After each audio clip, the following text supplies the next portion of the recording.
motion to approve conducting meetings by electronic means. This motion, a motion that the items on the meeting agenda constitute essential business of this board. Meeting electronically is necessary to protect the health, safety, and welfare of the Tennesseans in light of the COVID-19 outbreak and any board rules that conflict with the governor's Executive Order 16 permitting electronic meetings be suspended. I've read that, and now I would appreciate if we could get formally somebody to motion that as read, and a second, and then the discussion, and then the way we will take votes is we'll do a roll call. So I will call your name, and you'll say yay or nay. So with that said, is there a motion for someone to approve that as read and a second? Motion to approve. This is Tanae. All right, Tanae, Ms. Franklin, motion as second. Second. All right, Ms. Etherington, second. Any discussion around this? All right, I'll do a roll call. Welcome, David. Mr. Frederick, yay or nay?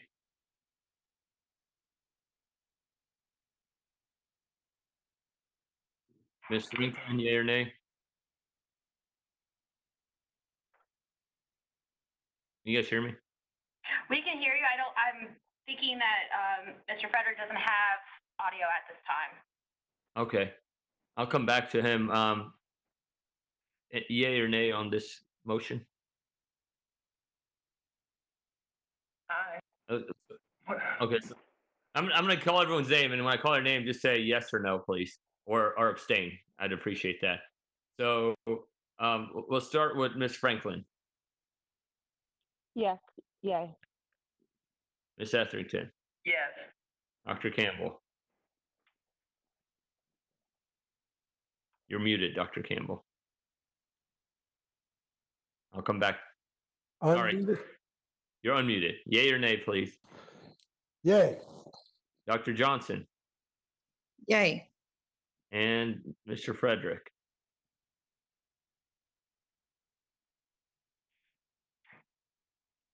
David, can you hear me? If you call my name, yay. Okay, and then I also am yay. So this motion unanimously carries. Is there anything else you'd like Derek to say before we proceed? I think everyone understands that this meeting is being conducted pursuant to electronic means.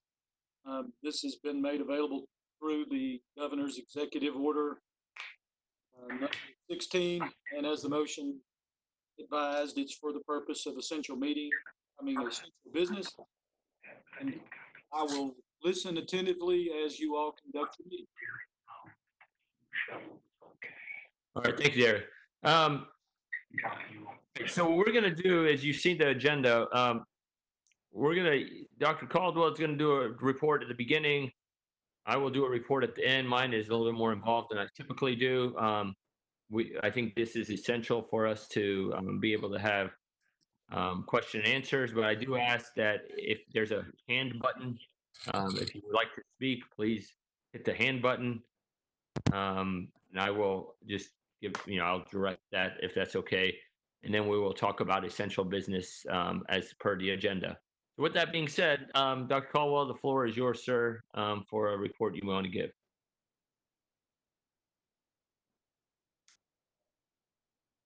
Thank you, Dr. Jahangir. I just wanted to do a sound check if you can hear me. You're good. Press on. Okay, great. Thank you.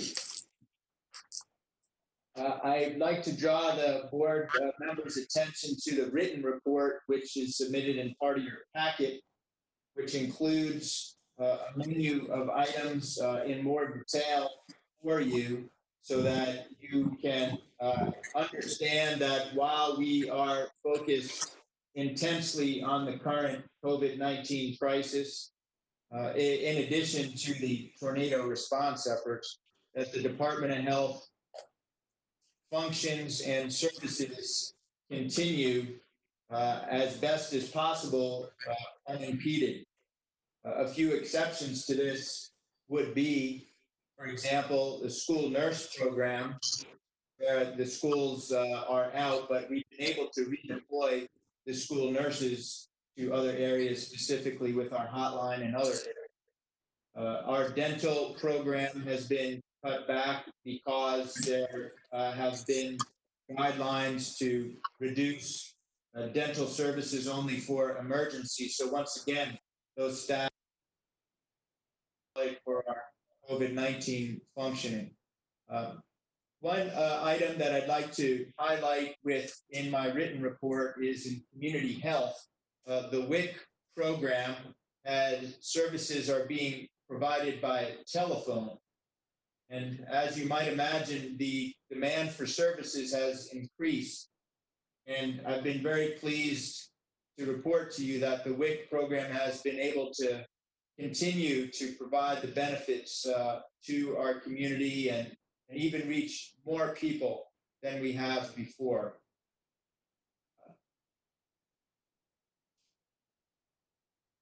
The other items are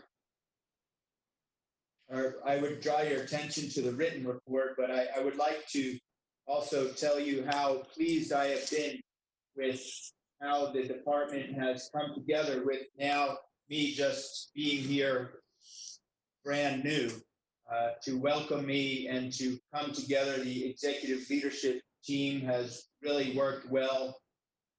Now with Dr. Jahangir as the chair of the coronavirus task force, to identify all the elements that are required to get us through this very difficult time. One of the highlights have been the establishment of a hotline, which the mayor talks about in his briefings every day. And that is staffed by anywhere between 10 and 15 public health nurses. We receive calls from 7 a.m. to 7 p.m.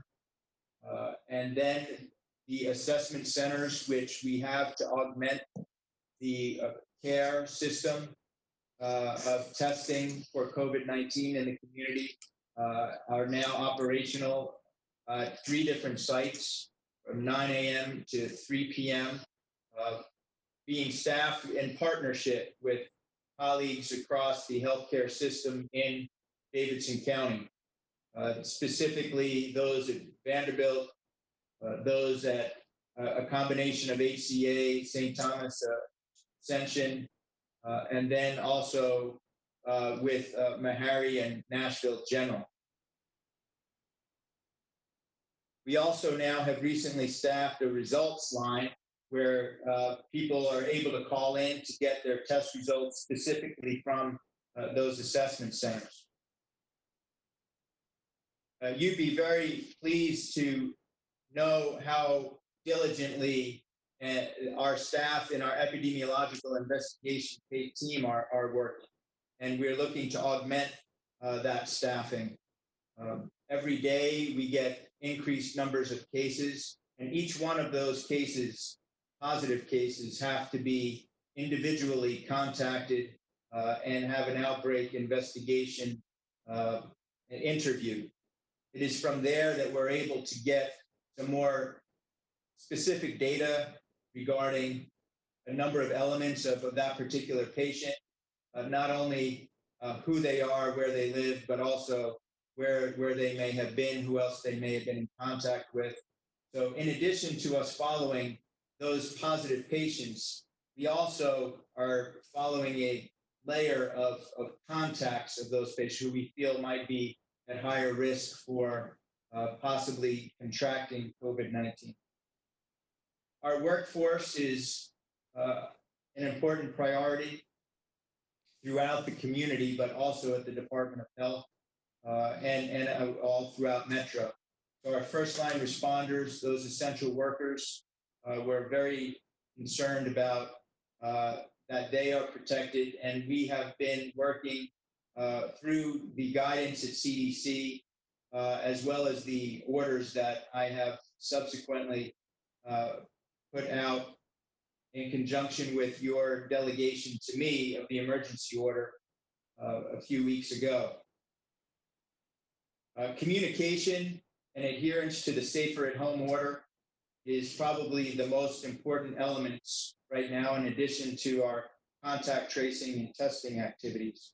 And so we are doing our best through our enforcement actions, partnering our Environmental Health Services Division with the Metro Police Department to be able to have teams that are going out every day, not only during business hours, but even after hours, to assure that the Safer at Home order is being adhered to.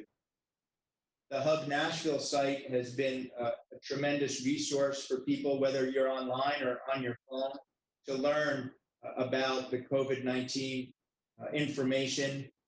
There, the Safer at Home order, you're able to get more information or just submit a question if you have a question about it. And also, if you would like to report a violation, if you believe you're seeing some particular business or place where you think there might be non-compliance with the order, you can submit that complaint there, and those get followed up. And we do report that information daily. In other areas that we're focused on are the most vulnerable populations, the nursing homes, assisted living, the elderly residence care centers, and we're working very closely with them. There's a representative in the Office of Emergency Operations to help provide communication to all of the nursing homes and assisted living facilities to make sure that they're following the strictest of protocols, following CDC guidelines, Centers for Medicare and Medicaid Services guidelines, as well as partnering with the Tennessee Department of Health, which licenses these facilities. Make sure that they have all of the PPE that they need, that if there are any patients that they're concerned about, that they can get testing quickly and that we can help them with any of their needs or their patients, and most importantly, their employee needs. We're very carefully watching what's going on across the rest of the state as well as the rest of the country to get some information and clues about what we might expect or what we might be able to learn. And I think overall, with Mayor Cooper's leadership, as well as with Dr. Jahangir leading the coronavirus task force, I am confident that Nashville has risen to the occasion and has been very compliant and understanding that this is a crisis that needs everyone's cooperation. And while it's hard and while it's difficult, people really understand and believe that it's something that has to be done because we all want to get back to our normal lives as soon as we can, but most importantly, only when the time is right and as safe as we can. So I'll conclude my remarks there and know that. Thank you. So thank you, Dr. Jahangir. If you have questions, can you please raise your, thank you for that, Dr. Caldwell. If you would like to ask any questions, please hit your little button and I will call on you. Okay, thanks. We can always come back to questions as this meeting progresses. Thank you all. The next thing is Mr. Diamond there. We're going to approval of salary above midpoint for deputy director. I suspect everyone hopefully knows that Dr. Caldwell has named as an interim deputy Dr. Bailey, which I think is wonderful to have Dr. Bailey. I know she's jumped in head first, feet first, every part first, and is really been very helpful to the department. I'm grateful for her if she's listening on, and even if she's not listening, share that message. Yeah. And Dr. Jahangir, I do want to also let the board know, of course, I was focused on my remarks for the COVID-19. Clearly, when I entered here, I was looking forward to having the opportunity, even on without all these crises, to work with our team, our leadership team here. But with the crises, I knew that I needed assistance. And when the deputy director position was vacant, I turned to a colleague of mine who I've known for 20 years when Dr. Bailey was the director of health in Nashville. I was the director of public health in Dutchess County, New York. We both served on the board of NACHO together. She was a past president, and I followed her in that. And I could think of no one better that I turned to and asked for assistance, and she graciously asked for a leave of absence from Meharry, where she leads the public health program there, and joined us to help me and our department at this critical time. Yeah. And I agree. It's really wonderful. It's really wonderful. It's really wonderful to have her. And so, as a formality, Jim, can you please let us know what we're voting on and approving? And because I think obviously, as Dr. Caldwell pointed out, Dr. Bailey is an extremely accomplished is an understatement. Just has done a lot in her career, including leading our department many years ago. And so we're just trying to, as far as salary, do our best to meet where Dr. Bailey's experience would mandate for such a position. So, Mr. Diamond, are you there? Can you please make your recommendation and we'll vote? Yes, sir. Section 4.11 of the Civil Service Rules dictate that any salary above the midpoint requires board approval.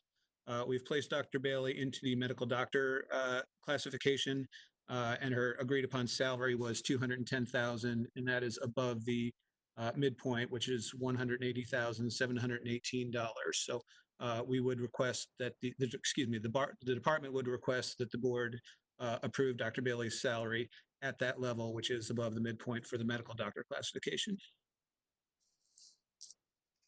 Any discussion around this? Hearing none, is there a motion to approve that? Motion to approve? All right, I heard, is that Vice Chair Franklin who motioned, and then did I hear a second from Ms. Etherington? Is that correct? Yeah, I think we were neck and neck there. Oh, we'll do that. All right, I'll do a roll call. So actually, I'm sorry, before that, any further discussion? There's an motion and a second. Any further discussion? All right, we'll do a roll call. Mr. Frederick. Yes. Mrs. Franklin. Yes. Ms. Etherington. Yes. Dr. Campbell. Yes. Dr. Johnson.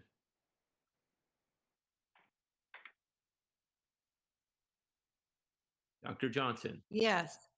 Great. And I also am a yes, so that motion carries. Thank you all. I sound like one of those, the United States Senate. I think they need to do roll calls. I think that's what it sounds like. So anyway, that's what I got for you. All right, on that note, I'll keep moving on. There is a consideration of policy for entering private property during public health emergency. I received, after we made our motion last month for declare a public health emergency, which authorized certain things, as you all know. I received a letter from 3 council members. You've been given that letter in your packet. There are 2 items on that, and I subsequently responded to those council members, and in the process made some commitments. One of those commitments, and one of the concerns the council members had, and I think is a very reasonable concern, is what is our policy for entering private property during the public health emergency?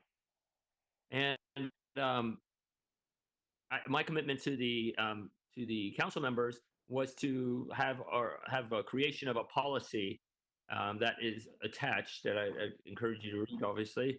But the gist of the policy says that a public health employee who may want to enter a property needs to ask consent of the property owner. And if consent is not given, then the public health employee may not just enter. He or she needs to work with legal to then obtain what is appropriate by law to get any permission to enter a property. So there's a policy there for you all. I welcome any discussion around the policy, and then subsequently a motion and either yay or nay, and any other discussion. So I open the floor to anyone that would like to discuss this further.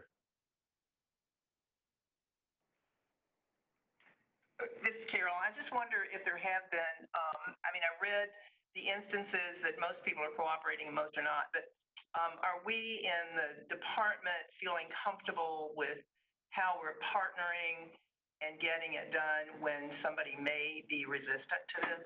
Is that working out okay?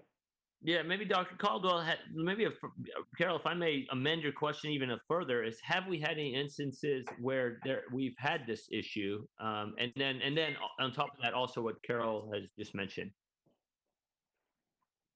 Yeah, hi, this is Dr. Caldwell. No, there have been no incidences where we have needed to enter anyone's private property at this time.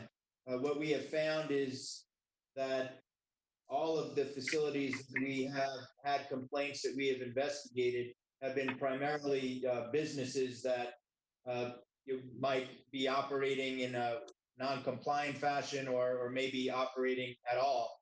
In the few instances where we needed to have discussions with the manager, it's helpful to have the joint presence between our environmental health inspectors with the police partners to help with communicating the need for compliance. And in all cases, we have found that to be done without any additional need to seek any judicial restraints of any kind up to this point.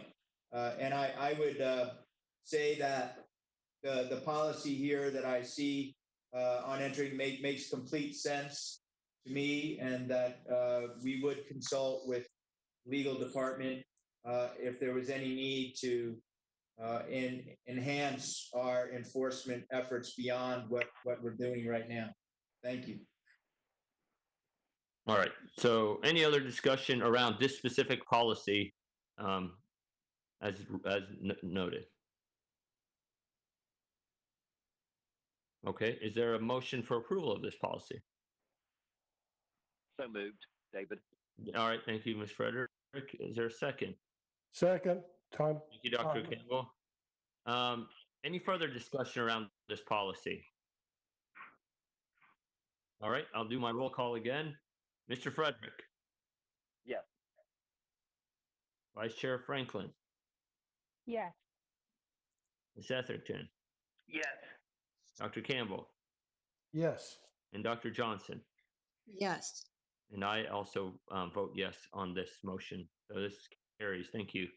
Thank you all so much. In the same letter, you will see there was some concern about when this would sunset. And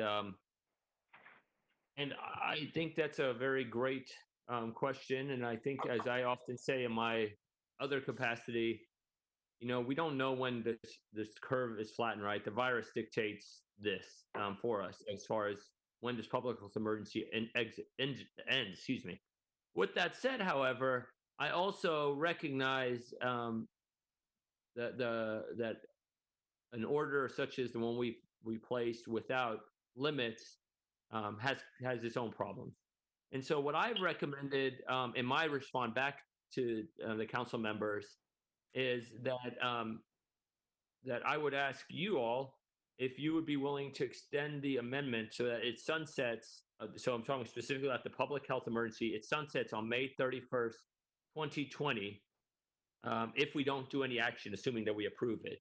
Of course, prior to May 31st, 2020, we will meet again as a board, at which time I plan on bringing this topic up again for review to see where we are in that moment in time. And if we choose to lift the declaration of public health emergency at that point, it's our prerogative. If we choose to extend it, it's our prerogative. But I think this gives a time that we will review this again. But I still believe fundamentally that we are, and if you saw the press conference today, we are on the curve right now, on the front end of the curve. Our efforts have made a difference. I'm very proud of us as a group and in our city for what we've done. So I would ask for if somebody would perhaps make a motion to extend this to May 31st with the idea that it would be sunsetted on that date if no action is taken, but understanding that we have a board meeting prior to that date. That's just my recommendation. I can't make a motion, but I also welcome discussion prior to any motion. So the floor is to anyone else that'd like to have a discussion. Oh, Ms. Franklin, I see a hand. Sorry, first time doing that. So, yes, I am in complete agreement. However, I just wanted to make sure that we understand the implications of what can be inferred from this particular motion. Our next board meeting is the second week of May. So what we're saying is that there's a good chance that we can anticipate the need for this action to stay in place at least through the second week of May, when our next board meeting, where we will again reconsider given all the information that we have at that date. And one can also infer that that has other implications for other groups and gatherings of Nashville and sort of how we do business.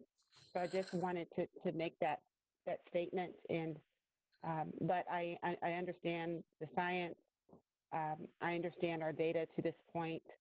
I'd rather err on the side of caution, but yeah, I think a lot of people can make their inferences from what we're saying with this motion. Yes, ma'am. And I do want to highlight us extending this does not preclude Dr. Caldwell as the director from perhaps lifting or amending any of our orders that he has put out as in his capacity as. I think if you remember our motion declaring a public emergency empowered Dr. Caldwell to do the things that he has done to this point. So there is, let's say the data shows, and I'm not implying that it will, but let's say it shows that next week we're golden, and in 2 weeks there's no cases, and we have a broad testing out there, which have been shown to be best practice how to lift we get out of this.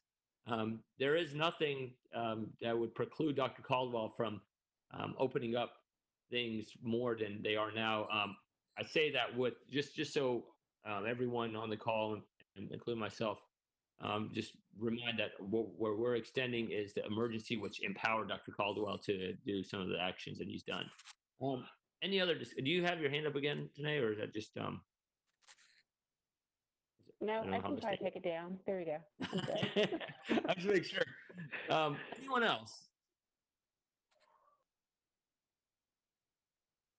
Okay, so thank you.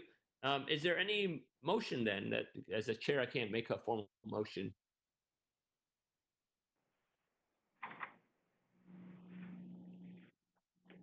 I would move that we extend it through May 31st without additional action by the board. You're not extending, you're setting a sunset date. You're setting a sunset date. All right, we're setting a sunset date in which on May 31st. So would you mind rewording that, Derek? Yes, is in agreement? I would make the motion that the order sunsets on May 31st. Thank you.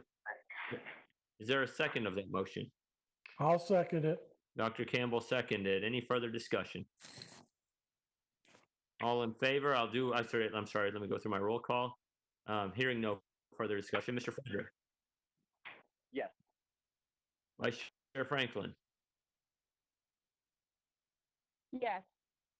Ms. Etherington? Yes. Dr. Campbell? Yes. Dr. Johnson? Yes. And I also approve. All right, that's carried. Thank you all so much. All right, now it is my report. Okay, so I have a little bit of a longer report because I think I owe this board in both my capacity as chair of the board as well as chair of the Metro COVID response. I wanted to just give you guys some updates, and some of this may be redundant with Dr. Caldwell. In my capacity as chair of the task force, I've been working essentially full-time with the mayor's office and other parts of Metro and state to ensure we have a successful response to the crisis.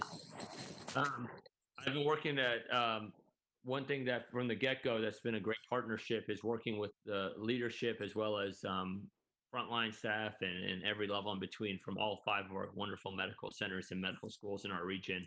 And it really has been a very neat, unique partnership that's been equal. I've met some great friends, and I think I have to say, without that, I don't think what we've done to this point has been as successful as I believe we have been. One of the first things we did was establish three community assessment centers that provide free assessments and testing for all of our residents. These sites, as were mentioned, are open Monday, Wednesday, Friday from 9 to 3. As was mentioned, the volunteers of the medical staff volunteers are from each system. So Nashville General and Vanderbilt partner at the Nissan site, St. Thomas and TriStar partner at the Kmart site, and Meharry has run their own site on their campus. And they're all so amazing. If you want to if you have some time to visit any or all of them, just take your badge because security is tight, which I'm really good that it's tight, and just show them your badge and just go and meet some people. Our volunteers also from Hands On Nashville and other organizations are helping as well, which is really nice. And Meharry, when I went, there was a great group of med students and residents, and it's really awesome seeing people over there. So that's how we're paid for. The infrastructure is paid for by Metro. The medical services are essentially volunteer, but each health system essentially has been paying for their people to not be furloughed and are serving. So these individuals, a lot of them are getting paid. They're volunteering for us. And the state of Tennessee pays for our labs to be run at AEL in Memphis. So far, the turnaround for these results have been about 5 days. Obviously, as more happens, 5 to 7 days is our expectation of that. We have since last Mondays, we have seen 1,555 individuals at the center, and 960 have been tested. And the difference there is with our partnership with our health systems, we try to make a consistent platform that anyone that needs to be screened and assessed and then warrants a test will get a test. But we have some minimal criteria that is consistent across the system. Furthermore, we established a hotline that has been mentioned, open 7 a.m. to 7 p.m., 7 days a week, staffed mainly by school nurses. I want to address our hotline has been, since March 27th, has taken 4,285 calls. And I'm proud to say that, to the best of my knowledge, each call, there's not been more than a 30-second or minute delay at the most for any of these individuals, which it's just amazing. So another place I recommend you guys visit in a socially distant manner, of course. We are currently staffed at appropriate levels to assure that all callers are able to speak with a representative, as I mentioned, and even during peak hours, the wait has not been more than 30 seconds for a handful of callers. Furthermore, I'm jumping a little in my report. I do want to say, as you guys may have heard today, 1,231 confirmed cases of Nashville residents, 13 fatalities. Approximately 58 patients are currently hospitalized in Nashville, and those are individuals, not necessarily just Nashvillians. Those are people in Nashville hospitals. More than 12,000 individuals have been tested across Nashville from all our different sites, and average turnaround for lab is 5.9 days. There's some reports of up to 12 to 14 days in one lab in particular. So, but over average turnaround time is around 5.9 days. All right. We're working with our state and regional partners, as you all have heard, about perhaps a alternative care site for the region. This had been historically going to be the Music City Center when we thought we're going to have a huge surge in patients. All models and all health systems feel comfortable that huge surge, assuming that everything stays status quo or better regarding orders and everything. It's a huge assumption that most people feel that surge won't be as bad and that our system will be able to tolerate some or a lot, and this is just overflow. So the State's Unified Command is leading those projects, and they had named a leadership team for the Music City Center, and Jamison Norton, who's the current CEO of the Psych Hospital of Vanderbilt, Laura Beth Brown, who's a stellar nurse executive, and Matt Bachetta, who's a thoracic surgeon. These individuals were recommended by all the major health systems, and the Unified Command appointed them. What the future of Music City Center future is still up in the air. I think there's plans, and as soon as I have better information for you, I will provide you with that. But the state and the city and the health systems are very much in dialogue to make sure that we are able to provide the care needed for our residents, but also do it in a way that makes sense. So I'll keep you posted. All right. I apologize. It's just a long report, but they're all critical things. Homeless shelters. I think making sure our most vulnerable populations are taken care of is critical for any part of this response. The Our unhoused population is a big one, and over a couple of weeks ago, we established shelters for unhoused individuals.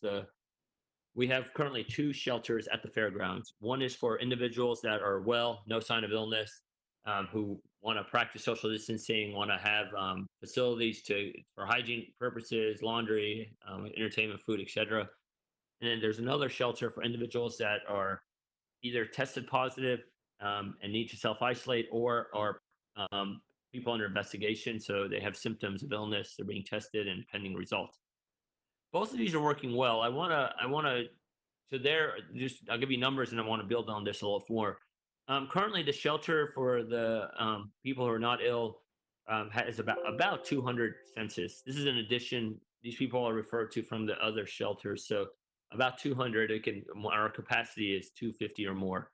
The sick shelter, for I'll just use that terminology, people who are ill, has one confirmed case and 3 people awaiting tests. There was some concern that there was not enough staff to support this, and I would say that's, thank goodness, not accurate. We have no shortage of volunteers from Hands On Nashville. We have 5 people every 4 hours on the well side, and then on the sick side, we actually have paid Metro social workers, as well as a contract from EMS out of St. Thomas to cover the ill shelter. So far, that's going well. There are plans if more and more individuals become sick and we need to expand the capacity of either of those. There are plans for expansion, as indicated. 2 more things. I wanted to bring up the tornado victims. There was a question sent to me about, regarding what is the current role of volunteers working with tornado victims, and what's the role of Metro Public Health Department? Does the Public Health Department sit at the table of the organization and remain involved and funded? And the answer, and I'm just actually reading Dr. Caldwell's response. So the Office of Emergency Management is the lead agency in regards to the response here, and Metro Public Health has been a core partner at the OEM since tornado first struck. Metro Public Health staff the 3 disaster centers that were now closed. Metro Public Health is represented primarily by our environmental health staff, and we partner with the state of Tennessee Department of Health from the Middle Tennessee region, which provided public health nurses that offered information as well as free vaccinations. Metro Public Health also partnered with ensuring that mental health was represented at the disaster centers and partnered with the mental health cooperative. We can talk more about all this further if there's more questions. The final thing I want to say in my regards is, listen, I don't think it's surprising to everyone that my bandwidth is pretty taxed right now. I think one of the important jobs is that as the Board of Health is obviously to provide oversight for the department, especially as the chair, to have that liaison with the director and internal department matters. I would say Dr. Caldwell and I have a great relationship. We see each other daily, and a lot of the discussions around COVID and other things. So given my focus on COVID while I'm serving as chair of the task force, I also want to make sure the oversight of the other parts of the department, which are critical for everything, is not neglected. As such, I'm asking for Vice Chair Franklin to kind of help me and kind of take some of the lead on behalf of the board to conduct the important responsibility of oversight of the department's functions outside of COVID. It's not to say I'm not resigning or anything to that effect, but I also want to make sure that we have that continuity so that everyone knows that the Board of Health is doing our responsibility as by statute to supervise and provide oversight for the department. And I hope Vice Chair Franklin is on board because I know I chair a couple other organizations, and I've done that for every other organization that I'm currently chair of. Obviously, I'm still very involved, and I'll continue to be involved, and I'll continue to get updates, and again, I'll continue serving this chair. But I'm we grateful, Madam Vice Chair, if you're willing to do that for a little bit, and just until we get through this crisis. But I think we got to make sure that our oversight function as a board is continued. Yes. So that, my friend, I'm sorry, Sine. I was just gonna briefly say thank you. I'm happy to accept the responsibility to help assist in this capacity, and thank you for what you're doing every day with regards to the task force. You and Dr. Caldwell being at the forefront, we really appreciate the leadership that you all are leading in this effort. So thank you. Thank you so much for saying that, and thank you for taking on this extra role for a bit. So thank you. That is a really long report, but I think they're all critical. Anything else that is critical for what's the terminology? I'm sorry, Mr. Eric. I'm making sure I'm using the right terminology here. Essential. Is there any essential further business that we need to discuss, or any clarification of the essential business that we've conducted to this point? Feel free to show a hand there. Yep, Ms. Franklin.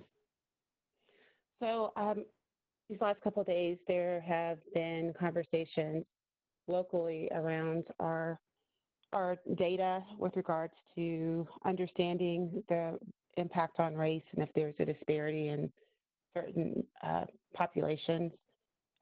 This is something that usually Nashville does really, really well. In 2015, we had the Metro Health Equity Report, which, again, a core component is race.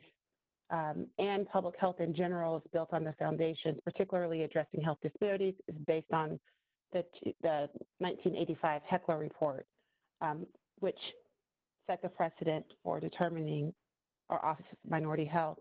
My question is, if we can have an understanding of what mechanisms have we taken as a department from the beginning of this crisis to ensure that we're collecting data on race and ethnicity, and more importantly, what are we doing moving forward, and how do we understand when we might be able to have that information at hand, so we'll understand our strategies to continue mitigation based on what we're finding. Sure. I'll try to give some insight, and Dr. Caldwell, please chime in. Yesterday, in my capacity as chair of this board, I've asked Dr. Caldwell and his team to provide this information as quickly as possible, and by quickly, I'm hoping early next week. Part of the challenge is so that's number one. So we need to do it. That's it. And I'll let Dr. Caldwell elaborate further if he'd like on that, and I would like him to actually. The second thing I would say is equally as important is we need to know who. We need to make sure everyone in our community has access to care and to testing. As we started looking at where community assessment centers are, which are again free to our residents, we try to place them in places that may be a little easier to access, and in neighborhoods that may need access more so than others. So I think that's critical. I do think we want to highlight, and if anyone's listening on this, I can spread this message. The president's order, and I think the governor is our hope is that care will be provided for free for COVID patients for uninsured. I think that is something that is above the level of the city, obviously, but I believe the state and federal government are committing to that, and I hope that commitment comes to fruition as has been promised. With that said, Dr. Caldwell, I would love you to expand on what we are doing to our commitment to our community to ensure that we have this data, the demographic data that you and I have discussed privately, and Franklin just brought up, and how quickly we can get it. So I'll quiet up now. Thank you. Thank you, Dr. Jahanger. That one issue regarding assuring that no one is denied care and services, that yes, it's correct that the federal law that was passed assures that everyone, no matter whether they have ability to pay, will get full not only testing, but care for diagnosis of COVID-19. I've spoken recently with the Tennessee Department of Health, as well as the Tennessee Hospital Association, as well as the leadership of the hospitals. And everyone is fully assured that that is what is in the law. What is not clear right now is the implementation plan to assure that. So I am going to continue to be monitoring to make sure that we have no cases or examples of that not going as we anticipate that it shall be. So with that being said, nobody should be concerned at all about seeking medical attention or care for any symptoms related to COVID-19. Regarding the racial and ethnic data, it became apparent to us rather quickly that we needed to augment our epidemiological and biostatistical staff to be able to handle the overwhelming number of cases that were coming in every day, and that every single positive case would require an interview, which does, during that process, ask a number of detailed questions of the patient who is positive, specifically racial and ethnic data amongst many other elements. I actually myself have participated in this process and have been assigned a patient or two to call so I could get a firsthand knowledge of what's asked and how it's asked and how we identify contacts and then reach out to those contacts. And with Dr. Bailey's help as our interim deputy director, we're working with the mayor's office to significantly increase the number of staff, as well as volunteers, which we are also been fortunate to have, to enhance our ability to handle the volume of the first line of reaching out to these individuals, doing the interviews, as well as then doing the subsequent follow-up with them on a regular basis until they're cleared, as well as their contacts that we're concerned about, and prioritizing which of their contacts might need to be tested. So the racial and ethnic data and all data is being gathered and being input into these systems. There's been a delay in us being able to extract that data in as rapid a fashion as we'd like it to be done, just because of the volume of the cases. So that's being rectified by augmenting the staff, and we expect, as you said, to be able to have much more clarity regarding the racial and ethnic data next week. Now, there are some of these patients that we have not been able to reach by phone, for example. So we've instituted mailing forms that I've been signing to reach out to them. And I'm pleased to tell you that we've gotten good responses from those patients who we were not able to reach by phone, but now are reaching us back because they've received the mailing. So we're using a number of different elements, a number of different ways to reach people, to follow up with people, to gather as much data as we can, and then giving our senior epidemiological biostatistical analysts the time to be able to do what they do best, which is to analyze the data and extract it for us so that we can provide these pictures and presentations that are so important. The data that's released now does have some racial and ethnic data on it, but there's a lot of the category that's highest right now is the unknown category, and that does not mean that it's unknown. It just means that we haven't been able to fully extract it yet, and we expect that category of unknown to be a much smaller percent once we have fully gone through all the data in the way that that we would like to. So I will conclude my comments there and see if you have any questions. Thank you.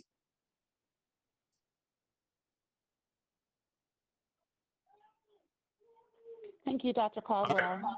Yep, thank you. Great. Any other questions or discussions that are again, I'm trying to find the right terminology of essential here. Any other thoughts? I do have Yes. one more really quick Yes, question. ma'am. Please. I know I love asking questions, but for the sake of time, very quickly, do we have an understanding of law enforcement? They're on the front lines also when they're coming in contact with Nashvillians, either for whatever reason they're coming in contact. Do we know if they're wearing any type of facial covering when they're coming in contact with people that they might be communicating with for whatever reason? Is that something that they're doing on a regular basis? And if we don't know, then maybe we can just find out so we can have an understanding, particularly in case either the person they're coming in contact with or the officers themselves may be asymptomatic. And that's for you, Dr. Jahengar. Okay, thank you. Yeah. I can't comment. That's it. I don't know regarding Metro Police policy, but I'm glad to get that to the right people and get the group an answer. But I appreciate you bringing that up. I understand what you're saying. So I'll get follow up on that. Thank you. Dr. Jahengar, Dr. Gil Wright has just joined us here, and he heard the question and can answer give some insight if that's okay to answer. Yeah, we will. Yeah, of course. If you got insight, I'd love to have it. I don't believe that they've given directive that they have to wear. I believe that at this point they're offering them to wear. So, in answer to that, it's not mandatory, but they may be wearing masks from the police standpoint.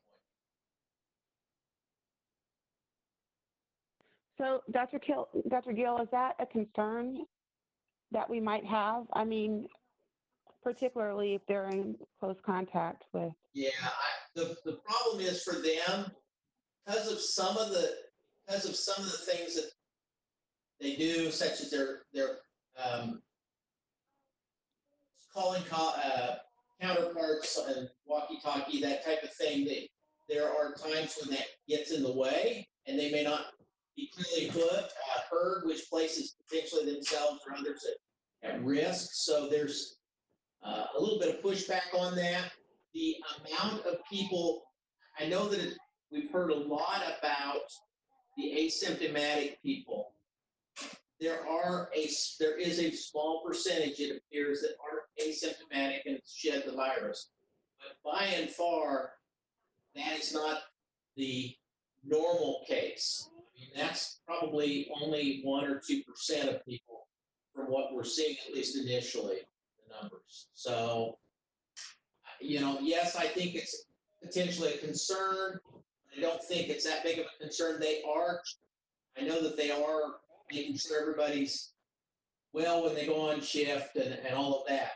So I'd like to recognize also Dr. Bailey would like to provide her thoughts. Thank you, Dr. Bailey. Hi, hello, Board of Health. Thank you for welcoming me. One of the things we have done to arm our police force with as much as possible so we don't have the scenario that has happened in New York is we have shared with them information so they can put in their system about where our cases are. So they have that ready upfront information and it helps them and they help us when they're in the neighborhood, like our DIS and our field officers are checking on people who are under quarantine. The police officers as well have those and can make sure that they're being monitored for us and staying under self-isolation. So we have that partnership and we're looking out for their welfare. Dr. Caldwell, Dr. Bailey, and Dr. Gill, thank you. I appreciate that.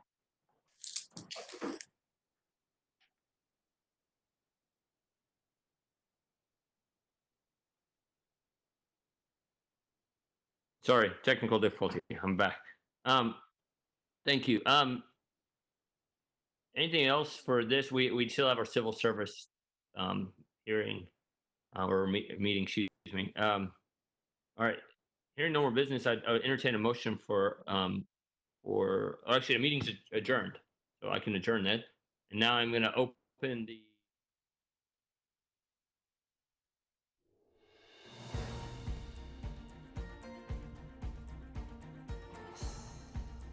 This has been a service of the Metro Nashville Network. If you would like to see this presentation again, or for more information about this and other programs, visit nashville.gov.